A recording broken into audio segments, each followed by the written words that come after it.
భువనగిరిలో బీజేపీ నేతలు మాట్లాడుతున్నారు. ఇప్పుడు లైవ్ చూద్దాం.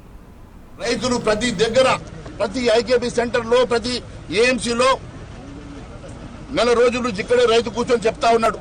నెల రోజుల నుంచి కుప్పలు పోసి వానకు దడిసి ఎండకు ఎండి మరి ఇక్కడ గోస పడతా ఉంటే 40 రోజులైనా వాళ్ళ సంచులు ఇవ్వలేదు. ఇప్పటి వరకు కాంట చేయలేదు. 4-5 రోజుల్లో మాన్సూన్ స్టార్ట్ అవుతుంది. రైతుల గోస ఎవరికి చెప్పుకోవాలో అర్థం కాని పరిస్థితి ఉన్నది.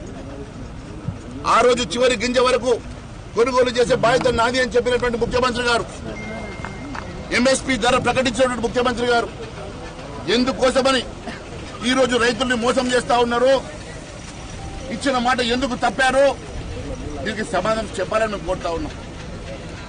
ఎట్టి పరిస్థితుల్లో రైతులకు అండగా ఉంటాం, రైతుల పక్షాన్ని నిలబడతాం.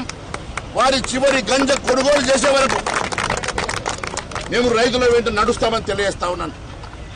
ఈరోజు భారతీయ జనతా పార్టీ పార్లమెంట్ సభ్యులు, ఎమ్మెల్యేలు, ఎమ్మెల్సీలు కలిసి రైతుల దగ్గరికి, కళ్ళల దగ్గరికి ప్రయాణిస్తుంటే అప్పటికప్పుడు లారీలు పెడతా ఉన్నారు. మరి 40 రోజుల నుంచి ఈ ధ్యానం ఎందుకు లేదు? 40 రోజుల నుంచి పట్టించుకునేటువంటి మీ అడ్మినిస్ట్రేషన్ ఈ 3 రోజుల నుంచి నిన్న గజ్వేల్లో కలెక్టర్ వచ్చి కూర్చున్నాడు. ఒకేసారి 30 లారీలు తెచ్చిండు. భువనగిరికి వస్తున్నామంటే ఇప్పుడే 2 లారీలు వచ్చినాయి. ఇంకో లారీ కూడా వస్తుందట.